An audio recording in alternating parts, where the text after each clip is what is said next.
In a deft move to unseat Tinubu ahead of a 2027 poll, the trial of former Nigerian leaders Olusegun Obasanjo, Ibrahim Babangida, Abdulsalam Abubakar, and top military brass are already looking in the direction of former Vice President Atiku Abubakar to come to the rescue of the country.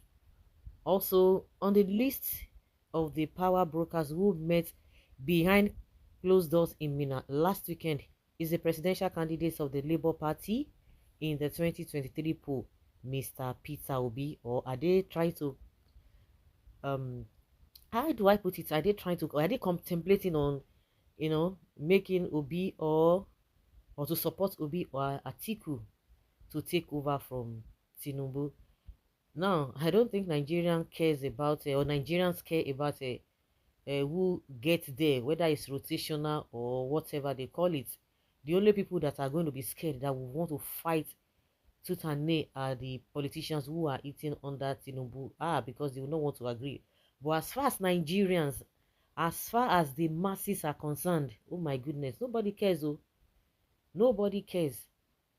Would you have your brother in power and your life is going haywire or upside down? Is that what you want? Because this is not even matter of a presidency coming to south or whatever. As it stands today, if the Yorubas, if they must say the truth, Tinubu has really disgraced them. He has disgraced them. Just like Abati, Ruben Abati, the journalist, was saying that, oh, Buhari will be in his corner or in his village laughing at Yoruba people that, you see, they say they know how to do this, all their mouth, all this and that. Especially Tinubu, who said it is his turn. He knows how to turn desert to city. Now we can see all that has been happening. This man too, Gani Adams, has come out to say, now, he said the people that helped you build Lagos, the likes of Wale Edun and Cardoso, they worked with you in Lagos. Unfortunately for some people, they know the truth. Tinubu never did anything. When you talk about the lifestyle or the standard of living of the people is zero. Not to talk of a couple with the fact that he used Agbero to make life uncomfortable and miserable for them. That is the only visible thing you can say, oh yes, he did. Whether it is positive to you or negative to you, you are to say that. Nigerians, as majority of Nigerians as we speak, they just want somebody who have that empathy. Tinubu went to Maiduguri to go and be telling them, say, oh, he was on his way to the US, so he came to visit them and all of that, saying that the incident that happened, the flood that happened in Maiduguri is as a result of a natural disaster. It is a lie, which a lot of people have been debunking because that is the narrative they are trying to sell out there. These guys know what they are doing. The governor of the state must do something, or he must hold himself accountable or take responsibility of their negligence, because negligence was what took away the lives of many people. What are they different from Boko Haram and bandits, these politicians, after budgeting 400 million naira for that for such thing not to happen? They were informed, they were duly informed. And you know the worst part of it, the government came out when people were complaining about the flood that could happen. The same government came out and said, oh, everything is in place, no cause for alarm, so you cannot tell us it's a natural disaster, which you ought to have taken note of. Meanwhile, they are budgeted. We are hearing that whether they gave them 800 million naira, but we know that 400 million naira was budgeted for that purpose. So now those who have lost their lives, now are they going to be talking about it? Is it not their own person that is there? Are they going to be talking about it? Oh, it is a APC I want, a PDP I want, or this one should continue, or it should be from the south? Is that what it is? Those who are still alive, they have a better story to tell. Close to 2 million, but at least from the records that we've gotten, that 1 million people have been displaced. There's nowhere to go.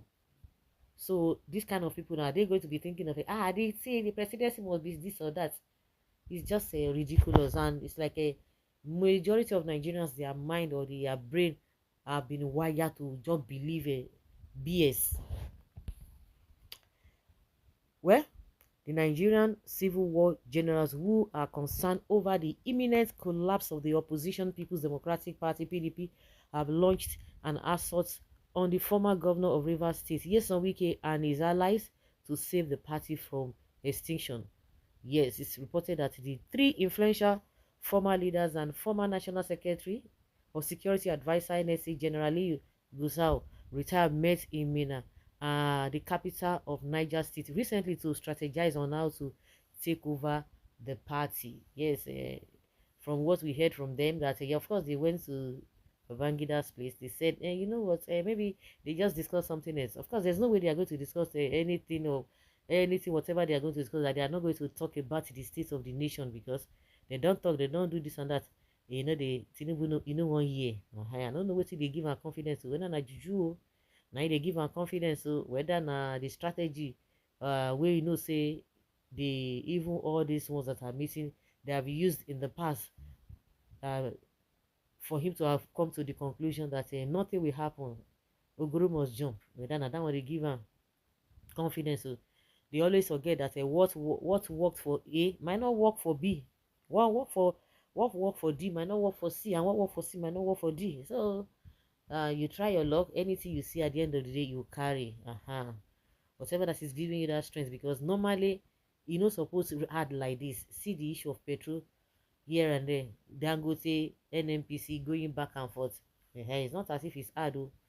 The people just want at least 10% or 20% of good governance, that at least they have a basic things of life. No, they will not want to do it. But anything you see, you carry. Okay, these guys that are really mates, according to an impeccable source privy to the details of the meeting, the top retired generals meeting has two major agendas, which were to rescue the party's structures from Wike and search for a suitable presidential candidate that will defeat the incumbent President Bola Ahmed Tinubu. The source hinted a reporter that the powerful retired generals were worried about the way and manner the affairs of the PDP were being run, at the risk of Nigeria becoming a one-party state, and decided to come together with a view to charting a way forward for the party. The former military rulers, who were said to be dissatisfied by Tinubu's style of leadership, are already shopping for a credible presidential candidate ahead of the 2027 poll. It will be recorded that the trial of IBB, OBG, and Gusau spearheaded the formation of the PDP in 1998. Wow. To this end, they have contacted former Senate President David Mark, aimed at taking over the chairmanship of the party, from Umar Elia Damagu, who is an ally of the FCT minister. Yes, it was gathered that when David Mark, who is on vacation in the United States of America, was first contacted, he declined to accept the Killian task of rescuing the PDP from ongoing extinction, or from going into extinction. Benue-born former Senate President and military governor of Niger State eventually yielded to the request of General Babangida, reputed as his longtime godfather and benefactor. The generals at the Mina meeting want Mr. Mark to be at the helm of affairs of the PDP, while they shop for the right presidential candidate that will defeat Tinubu hands down in 2027. The source stressed. It was gathered that the closed-door meeting party, the trial of Babangida, fondly referred to as IBB, Abdusalam, and Gusau, rooted for former Vice President Atiku Abubakar, fly the party's flag, while Obasanjo canvassed support for the presidential candidates of the Labour Party on the 2023 election of Mr. Peter Obi. Now we won't make this man make he can't talk. Put, of course he will talk a point. They look and just the express his foolishness. I mean, rain mockery. So now, so we dey see this whole matter now. Anyway, Nigeria can be rescued from APC nation destroyer party. Let Nigerians yield to that before APC government collapse Nigeria. But I plead to let all strive Peter Obi for equity and justice for Nigeria. Peter Obi for president of Nigeria or never. Yeah, INEC idiot should be warned, or he should be hanged for committing treason. If you do anyhow, you go see anyhow. And imagine their mode of a retrogressive mindset is trying to impose people like Atiku and Peter Obi on behalf of this thing. The one way they impose on you, they don't impose a Tinubu on you. What if you do? I expected that that meeting to be for dividing us this country into religious into regions. That's what some people just believe. That is the only way to salvage it, and nothing else, because it has failed long ago. Well, a decision that was supposed to be taken before now. Why 2027? It is better late or never, or than never. How did they usually say it? So whether 2027 or that is not the issue. If any of them, including Mr. Mandate Thief, it would have been alive before, uh, then we will see. By these arrangements, if sealed, Tinubu is gone and another thieves would take over to give excuses why Nigeria cannot progress. Hey, well, remember that none of you leave good legacy during your regime. The economy decline started from you, even during Chief Obasanjo. So why is it that Tinubu now follow the same pattern? Hmm? Because all these Agbados now, they don't be Agbadorians, not they cry now. OBJ was not part of the people that formed PDP. Recall OBJ was in prison then and wouldn't have participated in the formation of the party. So why did they now, if he was not part of it, why did they have to choose him? Well, that question is for others to answer in the comments section. Wow. So guys, let's say your opinion and have your take on this.